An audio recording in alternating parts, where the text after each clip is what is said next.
Recebo agora o Daniel Trocoli, ele que é teólogo, capelão, acho que a gente vai acabar descobrindo o que é capelania também, e formado pela Universidade Mackenzie. Isso. É isso, Daniel? Isso mesmo. Conta um pouco sobre você e essa história da capelania, porque a gente vai falar um pouco aqui de cremação, né? Que tem muita crença, muita história. Sim. Se apresenta pra gente. Bom, eu sou formado na Universidade Presbiteriana Mackenzie, em teologia. Normalmente, o pessoal médio não sabe a diferença entre uma faculdade de teologia e um seminário. Um seminário vai te formar para ser um teólogo ministro, enquanto a faculdade de teologia te forma para ser um teólogo mais acadêmico. Entretanto, no curso do Mackenzie que eu fiz, como é uma faculdade presbiteriana, né, confessional, eu tive muitas matérias práticas, sendo uma delas curso de capelania. A capelania, né, o termo vem de capela ou capa, né, que remete a São Martinho, lá do século IV, principalmente por causa da caridade que ele tinha com os mais pobres, compartilhando a capa dele com eles. Eu já ouvi falar também de uma história de que capelania tem a ver com um contexto em que estava tendo uma guerra, né, e alguns soldados construíram tipo uma cabana para se reunirem ali e fazer dali uma igreja. E é daí que vem o capelão.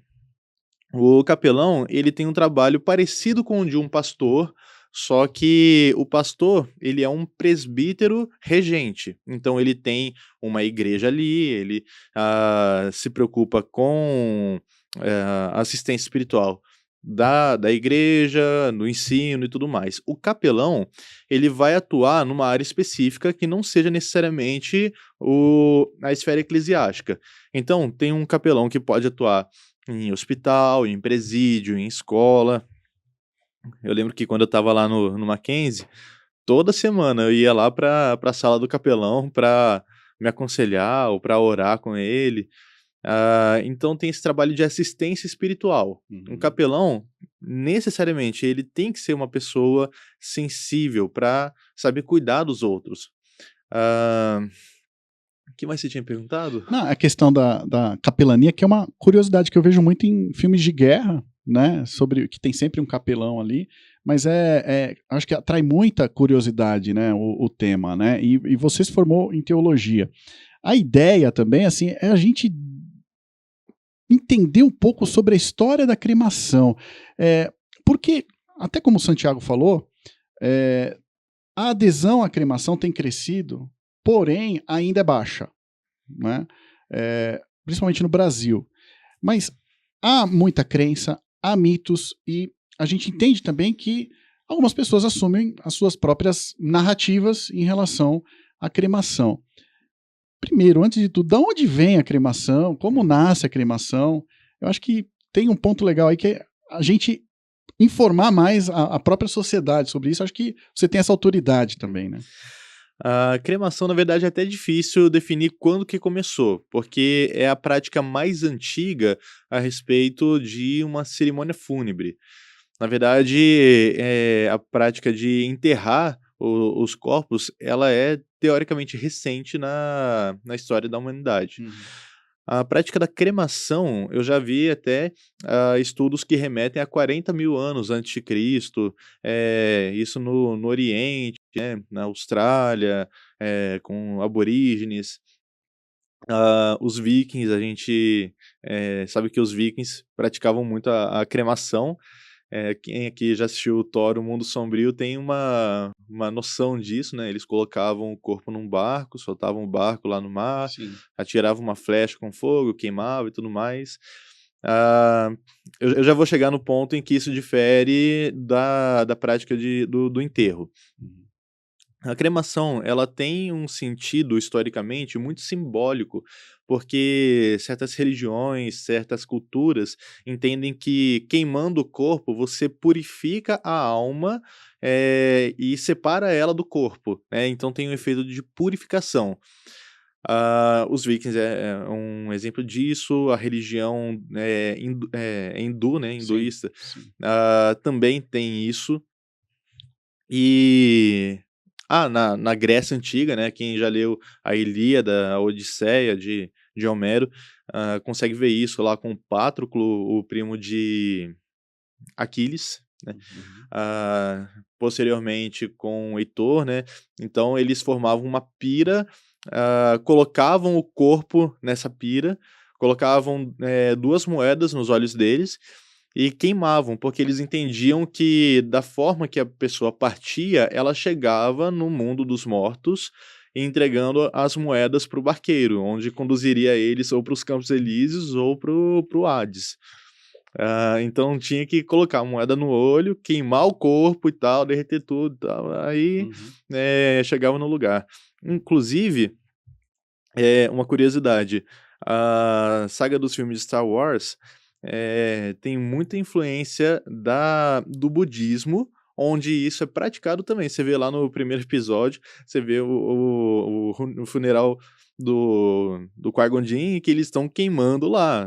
Depois, no último filme, lá em Star Wars 6, tá queimando o corpo do Darth Vader. Porque teve muita influência do budismo nessa saga, e eles fazem isso também. Os budistas, eles queimam o corpo, que é tipo uma forma de purificar a alma passando pro outro estado. Entendi. Então, a cremação, ela acaba que durante os anos as religiões foram adotando Isso. a prática. Na verdade, Outras não. na verdade, a cremação, ela tá presente em quase todas as religiões, e recentemente, o cristianismo abraçou mais a prática da cremação. Uhum. O cristianismo, a gente sabe que tem uma perspectiva de ressurreição. Então, historicamente, eles tentavam preservar o corpo o máximo possível, enterrando, meio que preparando o corpo para a ressurreição. Então, a cremação, até pouco tempo atrás, não era algo muito comum no cristianismo, mas se tornou comum a partir do século, depois da metade do século XIX, em 1876, quando foi feito o primeiro forno crematório, e o cristianismo passou a aderir mais a essa prática de cremação, principalmente por causa do contexto de guerras, em que era muito mais viável e muito mais higiênico cremar o corpo e não enterrá-lo. Até porque no século XIX e XX, o cristianismo teve que enfrentar muitas guerras, né? Cristãos tiveram que enfrentar muitas guerras. Cristãos, por exemplo, dos Estados Unidos, enfrentando guerra civil, posteriormente a Primeira e Segunda Guerra Mundial e tal. Então era muita gente morrendo e não tinha como mandar todos os corpos para a cidade natal deles, para enterrar e tudo mais. Então era muito mais comum a cremação. Uhum. Era mais fácil, era mais viável e até mais higiênico mesmo, dado a quantidade de pessoas que morriam, e você precisava fazer alguma coisa com aquele corpo, senão ia apodrecer, poderia causar doença, poderia, deixar um ambiente terrível.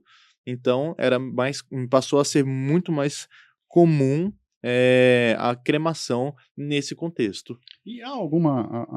A gente percebe que, e a gente ouve também, que algumas pessoas acreditam que eu não vou cremar porque eu não vou voltar, tem Uhum. a parte da ressurreição. eh, por que, que há tanta essa crença e preocupação, eh, uma vez que a gente vem do pó, Uhum. né? Se Sim. eu viro cinza, em tese também contraria a minha própria essência do meu nascimento, ou não? Excelente, excelente contestação. A gente sabe que, a Bíblia diz que o homem veio do pó e voltará ao pó. No cristianismo, a prática de enterrar estava mais associado com uma perspectiva, uma expectativa, da ressurreição, mesmo sabendo que a pessoa ia acabar virando pó, mas trazia mais uma honra à memória, visando a ressurreição. Hã, que mais você tinha falado? Porque o dilema que existe hoje em dia na verdade que já houve, hoje em dia isso meio que está resolvido, mas houve uma época que havia um dilema, na cristandade a respeito da cremação, se isso era algo que deveria ser aceito no cristianismo ou rejeitado. Por quê? A Bíblia fala que o homem foi feito à imagem e semelhança de Deus. Uhum. Então a questão é, um corpo morto ali, ele continua sendo a imagem e semelhança de Deus? Para isso a gente tem que entender o que significa imagem e semelhança. Do hebraico, as palavras tselem e demut, que traz a ideia de algo que, vamos dizer assim, uma sombra e que Deus, ele é a figura. Então Deus é a figura em si, clara, revelada, e o homem é uma sombra disso. Ou seja, é projetado uma imagem, entretanto não plena. Mas isso foi declarado quando Deus criou o homem em vida. Então a grande questão é, o homem, quando ele morre, aquele corpo ele permanece tendo a Tselem e a Demut, continua tendo os atributos comunicados de Deus naquele corpo. Uhum. Então esse é o grande dilema, né? Posteriormente isso se tornou um tanto quanto irrelevante no cristianismo, mas ainda existem alguns que suscitam esse debate, que é um debate muito interessante, algo até atual, porque acaba influenciando naquilo que a gente vai fazer quando a gente tiver que lidar com um ser humano que não tem mais vida ali. Que partiu, né? E hoje também há uma limitação, né? Pelo que o Santiago até mesmo colocou aqui, do espaço, né? E no futuro próximo, a gente também vai precisar pensar mais ainda em meio ambiente. São discussões, Uhum. hoje em dia, que estão aí à tona, e em debates desde da ONU, né, até Uhum. dentro de casa, como a Sim. gente pode separar o nosso lixo, né? E eu acredito que é um tema que, quanto mais informação e conhecimento a gente passar, o próprio público começa a aderir mais e entender mais, porque tem um tabu por detrás. E quando a gente fala de tabu, a gente está falando de sagrado.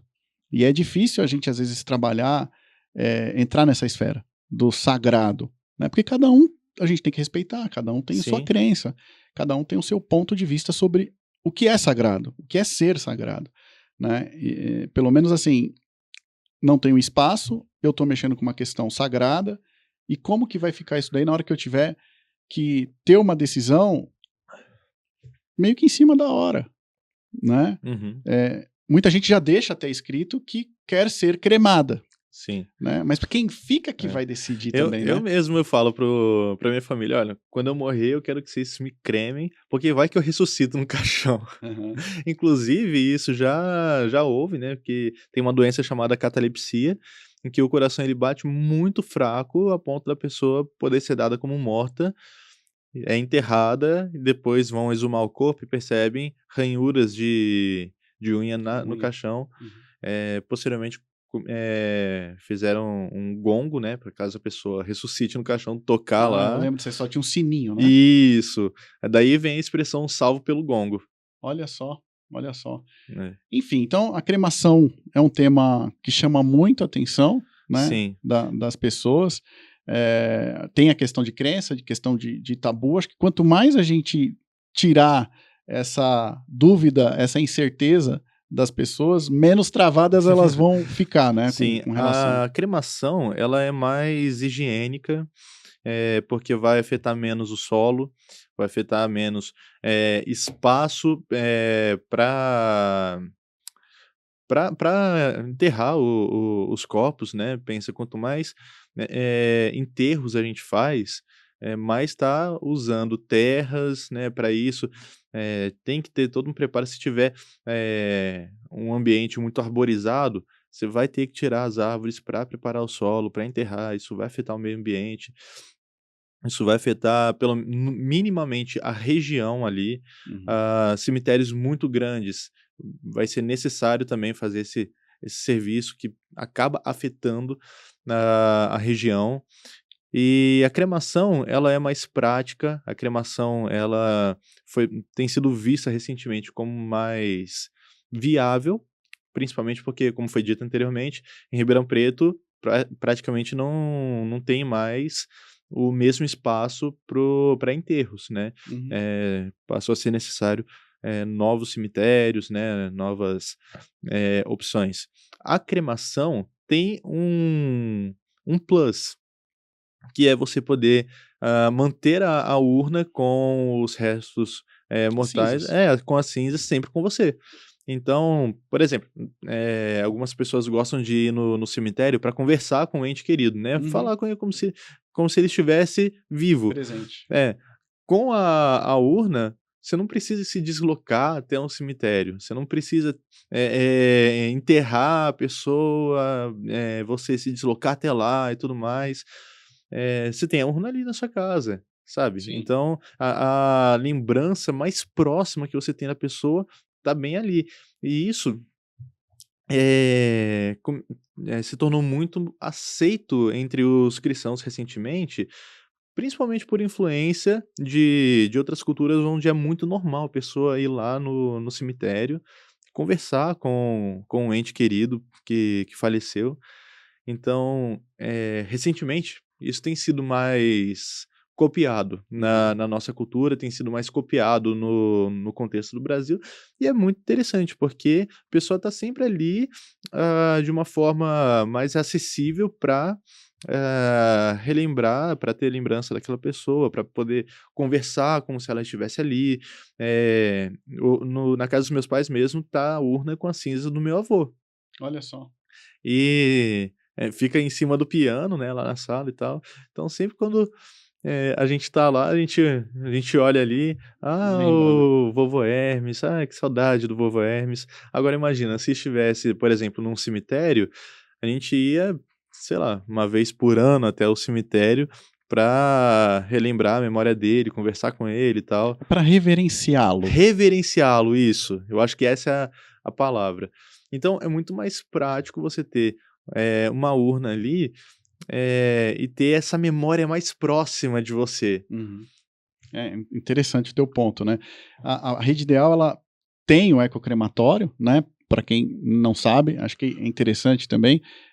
Assim como o Daniel já até relatou aqui o próprio meio ambiente, né? A questão do meio ambiente.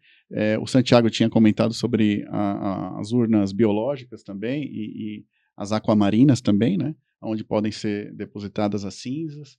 A questão da cerimônia da cremação é uma cerimônia muito mais leve à cerimônia do sepultamento, porque quando a gente perde alguém, a gente fica com aquela imagem do sepultamento da urna entrando na sepultura.